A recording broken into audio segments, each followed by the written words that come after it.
இந்த தரணியில் ஆதிநீதியை நிலைநாட்டிட ஆன்மநேய ஒருமைப்பாட்டு உரிமைக்காக போராடும் மறுமையோர் அன்பர்களே, உங்கள் அனைவருக்கும் ஆன்ம வணக்கம். இப்பொழுது இந்த உலகத்திலே பெற்றுக்கொண்ட அனைத்தையும் இழந்துதான் ஆக வேண்டும் என்ற ஒரு சூழ்நிலையிலே வாழ்ந்து கொண்டு இருக்கின்றோம் என்பதை நாம் நன்கறிந்தோம். 100 ஆண்டுகள் தவம் செய்த ஒரு யோகி கடவுளை கண்டவுடன் அவனிடத்திலே கேட்கின்ற முதல் கேள்வி, உனக்கு கடவுள் யார் என்று கேட்கின்றான். கடவுளும் விரக்தி அடைந்து சென்று விடுகிறார். கை கேட்டது வாய் கட்டாமல் போய்விட்டது என்று போன வகுப்பிலே சொன்னேன்.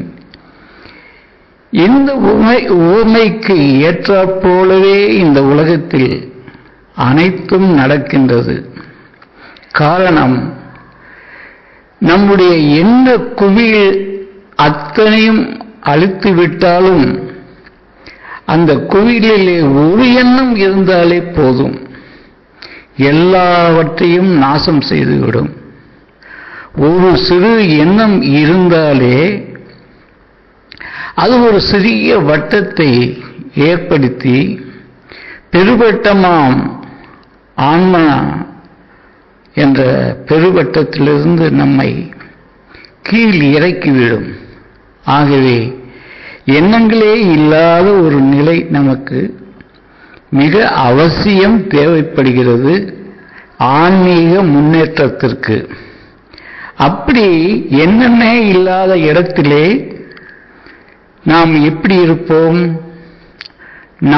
நாமத்தான் இருப்போம். நாமாக உறுதியுடன் இருப்போம். நம்மிலே நாம் மட்டுமே இருப்போம். இதனால் என்ன பயன் என்று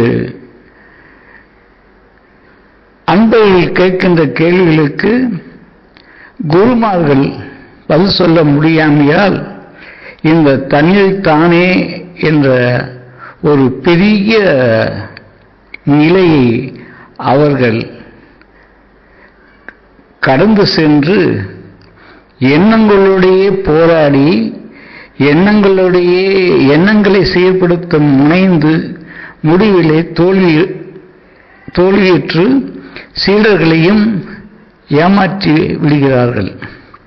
இந்த தன்னில் தானாய் இருக்கின்ற பொழுது என்ன நிகழ்வு நடக்கும் என்பதை நாம் அறிந்து கொள்ள வேண்டும்.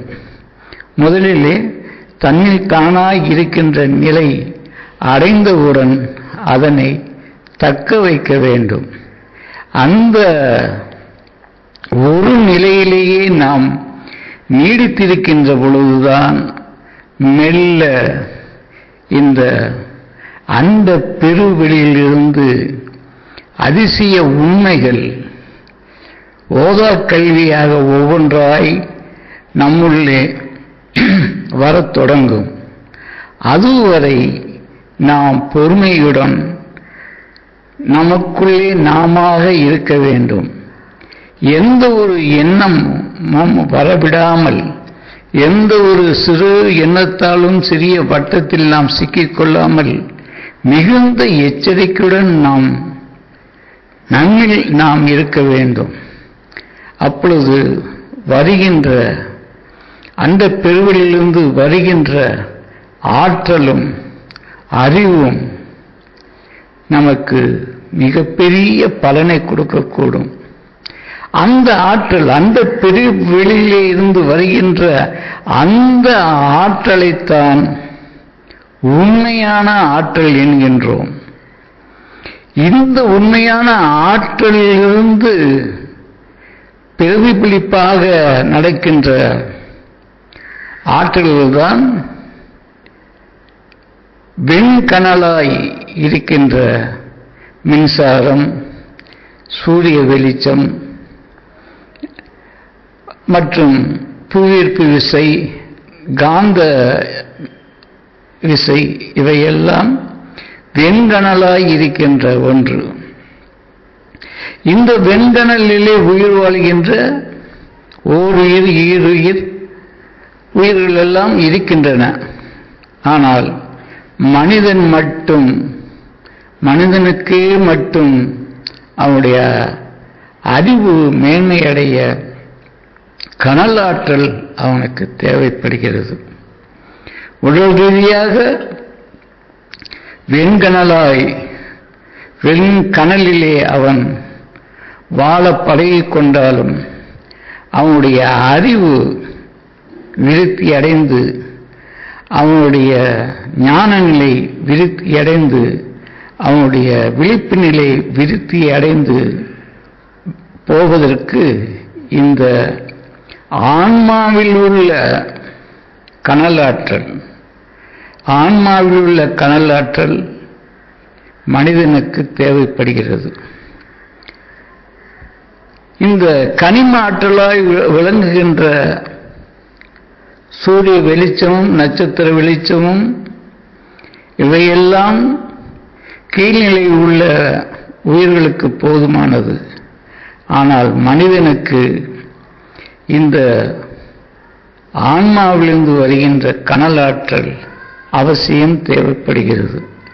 இந்த கனல் ஆற்றல் தான் ஒரு மனிதனை முன்னேற்றி நாத ஆற்றலை பெறுவதற்கான ஆயத்தத்தை உருவாக்கின்றது. சரி, தன்னிலை என்ற ஒன்று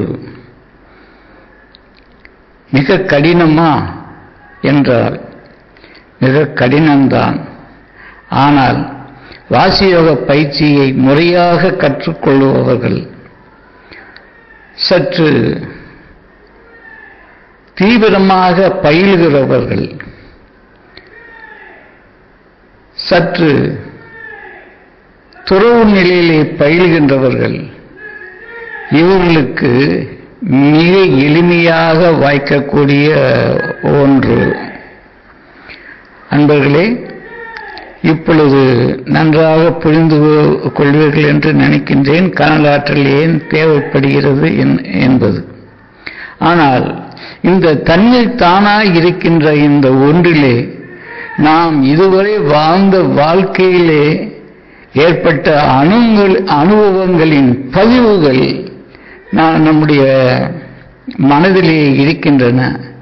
இந்த மனதிலே தோன்றுகின்ற அந்த பூத நிலையிலே உள்ள பதிவுகள் நமக்கு மிகப்பெரிய இடையூறாக இருக்கின்றது. இந்த பதிவுகளை வெல்ல வேண்டிய அவசியம் நமக்கு தேவைப்படுகிறது. அதற்கு மிகுந்த வீரமும் நமக்கு தேவைப்படுகிறது. அந்த வீரத்தை தரக்கூடிய வல்லமை உண்மையாக பயிலுகின்ற பயிற்சியாளர்கள் ஆன்மாவில் இருந்து பெற்றுக்கொள்ள இந்த வாசியோகம் மிகவும் மிகவும் உதவுகின்றது. ஆகவே வாசியோக பயிற்சி என்பது ஒரு பெரிய போர்க்களத்தை சந்திக்கின்ற ஒருவனை ஆயத்தப்படுத்துகின்ற ஒன்றாகும். இந்த வாசியோகம் மண்ணிலிருந்து விண்ணுக்கு நம்மை கூட்டி செல்லக்கூடியது. இது துறை மாற்றம். துறை என்றால் ஒரு பூதத்திலிருந்து இன்னொரு பூதத்திற்கு துறை மாற்றம் தரக்கூடிய வாசி நமக்கு தேவை. எல்லாரும் ஒரு பூதத்திலிருந்து இன்னொரு பூதத்துக்கு சற்று மாற்றங்களை கொடுத்து கொண்டு போய் விடுவார்கள். ஆனால் மண் என்ற பூதத்திலிருந்து விண் என்ற பூதத்துக்கு ஒரு மிகப்பெரிய துறை மாற்றத்தை தரவல்ல இந்த வாசியின் நுணுக்கங்களை நாம் நன்கு ஆராய்ந்து பழக வேண்டும். இதிலே நமக்கு விழிப்பு நிலை மிகவும் கைகூடும். அவ்வளவு சாதாரண விஷயம் அல்ல. நாம் பாடுபட்டு பதித்த எண்ணங்கள், மனப்பாடம் செய்து பதித்த எண்ணங்கள், என் குணங்களிலே சிக்கொண்டு ஆழமாக ரணமாக இருக்கின்ற பதிவுகள், ஜென்ம ஜென்மங்களுக்கு எந்த பிறவிக்கும் ஒழிக்க முடியாது என்று இருக்கின்ற பதிவுகள், இவற்றையெல்லாம் எதிர்த்து நாம் போராட வேண்டியிருக்கிறது. ஒரு சுத்த வீரன் என்பவன் அவனே. தன்னில் தானாய் இருப்பவனே ஒரு சுத்த வீரன். தன்னில் தானாய் இருப்பவன் வீரனாக இருக்க முடியாது. அவன் வெற்றி கொள்ளவும் முடியாது. அவன் கோழை என்ற நிலையை ஏற்றுக்கொண்டுதான் ஆக வேண்டும். இல்லாவிட்டால் தோல்வியுற்று வீர மரணம் அடைய வேண்டும். இந்த நிலையிலிருந்து மீட்க தமிழ் வீரம் ஒன்றுதான் நமக்கு மிக உகந்ததாக இருக்கிறது. துப்பாக்கி ஏந்தியோ கத்தியை கைப்பிடித்தோ பகைவர்களை வெல்வதை காட்டிலும் நம்முடைய விழிப்பு நிலை என்ற ஒன்றிலே நிதானத்தோடு நம்முடைய பகை உணர்வு, காம உணர்வு, பொறாமை உணர்வு இவற்றையெல்லாம் வெல்லக்கூடிய வீரம் நாம் இந்த வாசியோகத்தின் மூலமாக அடைந்தே தீர வேண்டும். அப்படி அடையும் பட்சத்தில் உண்மையான ஆன்மீக முன்னேற்றம் நமக்கு கிடைக்கும். தமிழ் என்றாலே அதன் உடன் சேர்ந்த இன்னொரு சொல் வீரம்தான். அந்த வீரத்தை தரக்கூடிய தமிழ் நெறி ஓர் உயர்ந்த நெறி. உண்மையான வீரம் என்பது வேறு. பொய்யான வீரத்தால் மரணம் ஒன்றுதான் தழுவ வேண்டிய வரும். ஆகவே இந்த துறை மாற்றத்தை தரக்கூடிய இந்த வாசியோக பயிற்சியினுடைய ஒவ்வொரு நுணுக்கத்தையும் துல்லிதமாக பின்பற்றி மறவாமல் படிமேல் படி எடுத்து வைத்து நாம் செல்வோமானால் நிச்சயமாக நமக்கு வீடு பேறு கிடைக்கும். வீடு பேறு நிச்சயமாக கிடைக்கும். நாம் விண்ணவர் ஆவது உறுதி. இந்த வீரம் இல்லையேல் இந்த உண்மையான வாசியோகம் செயல்படாது.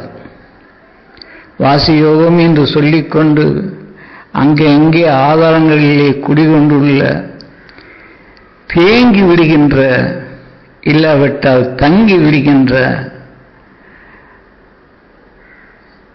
பயிற்சிகளால் நமக்கு உண்மையான முன்னேற்றம் ஏற்படாது. ஆகவே உண்மையை உணர்ந்து சுத்த வீரம் கொண்டு, தமிழ் வீரம் கொண்டு நாம் அடியெடுத்து வைத்து நம்முடைய ஆன்மீக பயணத்தை தொடங்குவோம். இந்த வாசியோகம் எவ்வாறு நம்மை இந்த துறை மாற்றத்தை, யாரும் தராத துறை மாற்றத்தை தருகிறது என்பதை அடுத்த வகுப்பிலிருந்து நாம் கற்றுக்கொள்வோம். இன்றைய நாள் வாணி என்ற வீணையை தாங்கிய வாணியின் திருநாள்.